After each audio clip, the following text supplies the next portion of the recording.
Welcome to CN Movies, the show where we review movies, but from a Christian's perspective. I'm the film critic.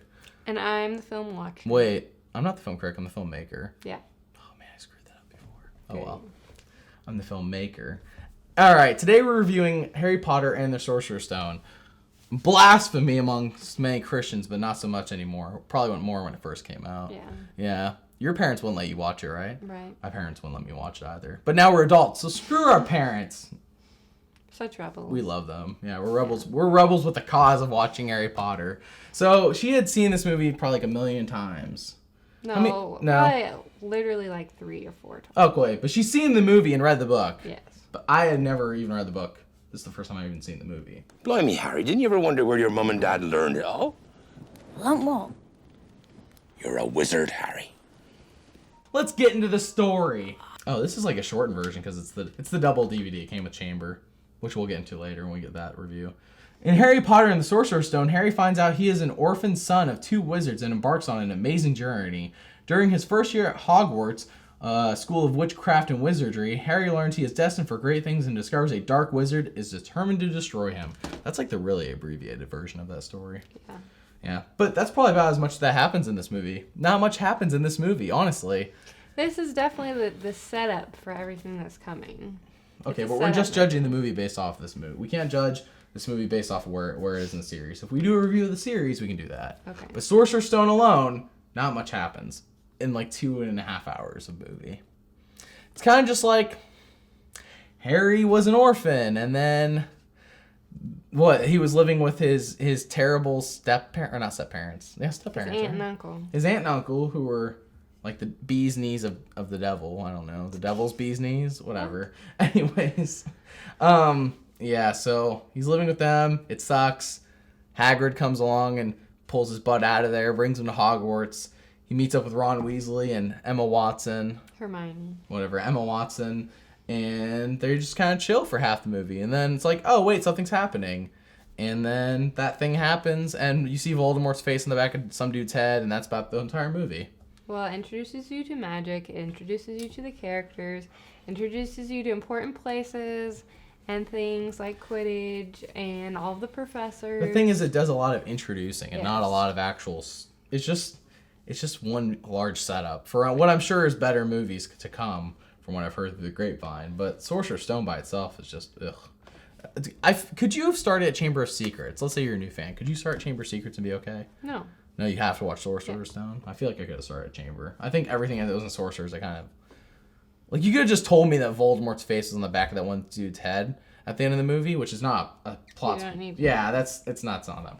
And I'd be like, oh, okay, so Voldemort's not really moving. You'd be like, no. Snape on... That's characters. We'll get there when we get there. So I put a plus and minus. Original story aside from the whole chosen one aspect, because Harry Potter's the chosen one that the prophecy spoke of, right? What is this, the Matrix? Narnia? Anyways. But the story was original aside from that, and I liked it. What'd you think of the story?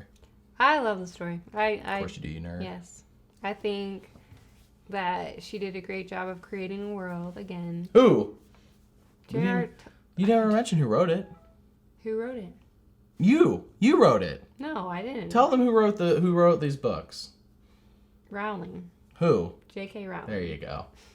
I didn't read the books. You're the ones to talk about them. Anyways. You might as well compare the two because I can't do that. Okay, C.S. Lewis created a world that was outside of England and something that was completely different and farther away. In the 40s.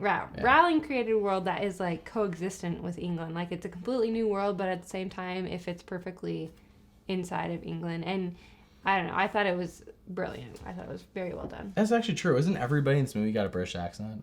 Well, yeah. But I feel like it's all English. I mean, not English actors. Aren't a lot of the American actors? Yeah. Like Alan. We'll get the characters when we get there. We're kind of stepping over. We can move on to But a whole lot of Harry. Okay, so I already complained, and I said Quidditch was kind of dumb. Yeah. I really didn't feel like I understood the entire point of Quidditch. I don't understand. I guess like why don't you just have a goalie and then have the entire team going for that golden thing? I guess it's probably a bad strategy because they can keep scoring, but. What's the score they have to reach to win? Like, I didn't feel like that was really properly explained. I don't remember what the score was. She doesn't even remember. I'm sure somebody will comment with the exact score because they'll Google it, or they just know because they know. But from what we were gathering is there's no, like, score they're really reaching. And that golden thing is like the golden little fly thing is like the way to win the game almost. Yeah, but it's almost impossible to catch. That's the point. Like, oh, no. Not many matches end with the golden snitch being caught. But you don't know that. Like, it doesn't show you any previous matches where it's like, or it doesn't tell you like the rate of success of catch. It just is like, here's the only match of Quidditch you've ever seen, and Harry Potter, who is brand new to the game, catches it. Mind you, catches it in his mouth, which is completely ridiculous, but still, he catches it. So that's true. It's just like that's the only match of Quidditch I've ever seen, and that's how it ends. So if they ever play this game again in any of the other movies, it better not end like that. And if it does, that's gonna make me think it happens every single game. You'll find out. I'm sure I will. But I give the story an 8 out of 15. I gave it 10 out of 15. Blimey, Harry, didn't you ever wonder where your mum and dad learned it all? Learn what? You're a wizard, Harry. The next category is characters. First off, Snape is awesome. Snape's probably my favorite character. Snape is my favorite. I really wish the movies just focus on Snape. He's in them a lot more later. What was the one line he went up to Harry and Ron Someone Weasley? might think. He's like, well, no, that's not the whole line. What are? Oh no, he goes, yeah. Someone might think you're up to something. We were just... You want to be careful. People will think you're...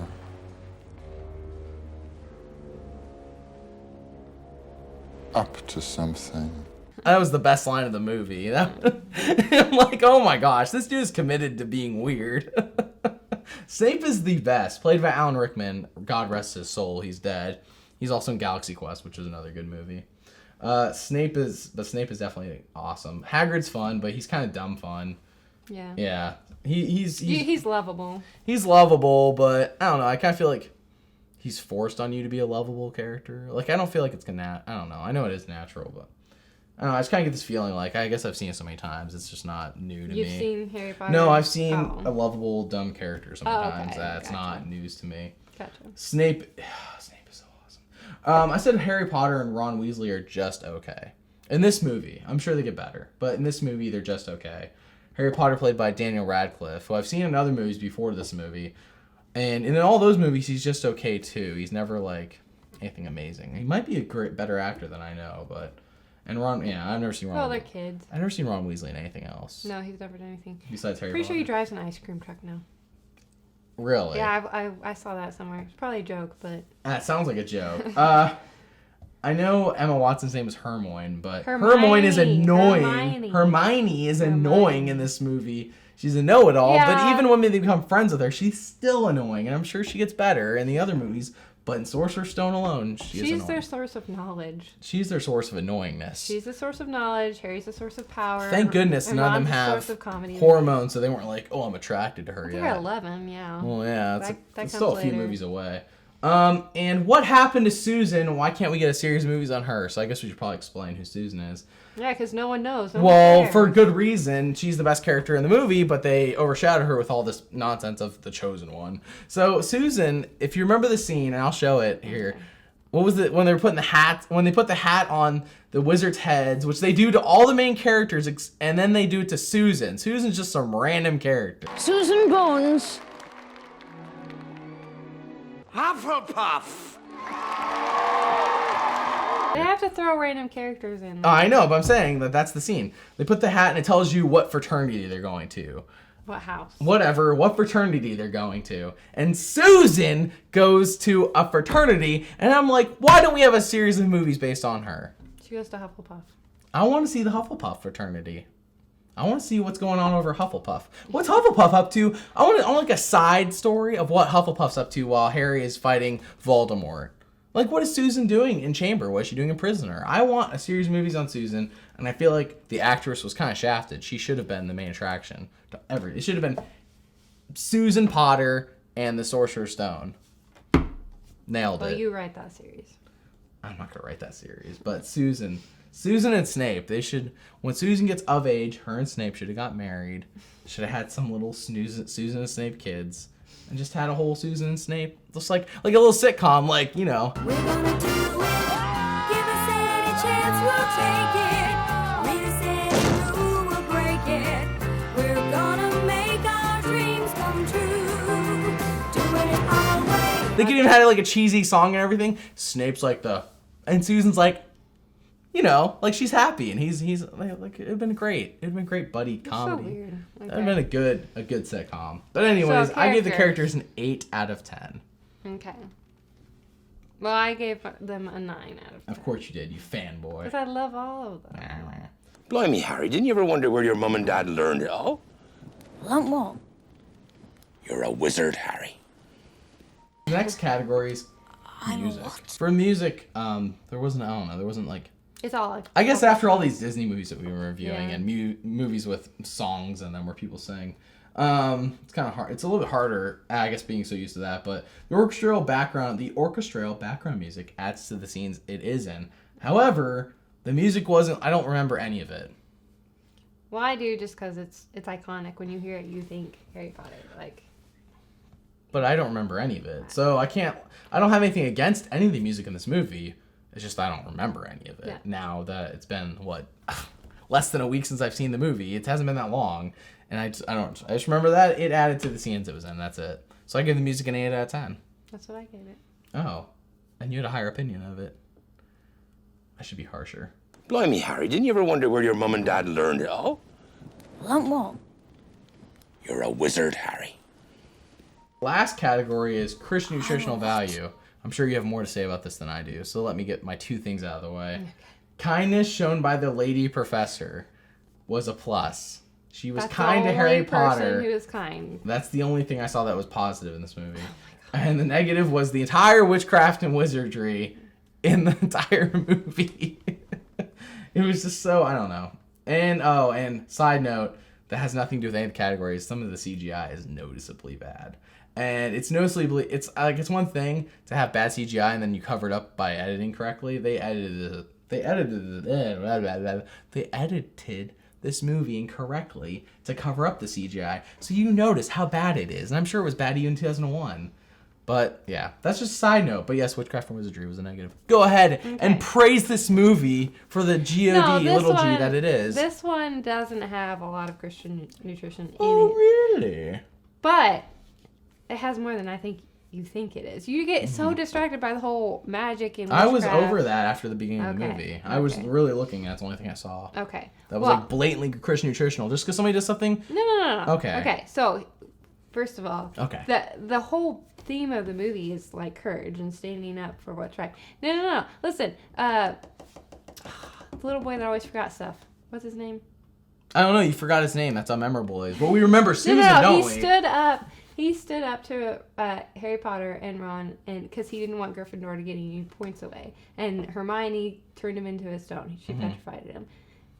Good grief! What is his name? I know it. I'm just not Susan. That's for sure. Stop it. Anyways, the point was he stood up to his friends and he did what was right, and he got points at the end for it. But all I'm saying is the point of the movie is courage and bravery despite what's going on. Like, Harry was an 11-year-old boy. He had barely even been using magic, and yet he defeated one of the most powerful wizards of all time. Harry's OP confirmed. He's overpowered. Well, he didn't do much. Basically, the only reason, he's overpowered. The only reason he won in this movie was because of the love protecting Who him defeated by the his troll? mother. Ron, actually. Surprising. Yeah. Ron defeated a troll. I mean, again, another 11-year-old boy who they went back to save Everyone's Hermione overpowered. because they loved her. Well, they don't love her. I love her as a friend. They like her as a friend. There you go. And they cared for her, and they put their own safety to the side to go help her because they were worried about her. So there's all kinds of themes of friendship, bravery, loyalty, doing what's right, and good wins over evil. I mean, in this I see what you're saying. I don't know. Okay, good winning over evil can't be a plus. That'd be every single movie we've ever watched. Yeah. Like every movie intended for children, good wins over evil. It can't be a plus. That's no longer original. That's not even original. Well, just because it's not original doesn't mean it's right. Just because it's not original doesn't mean it's right.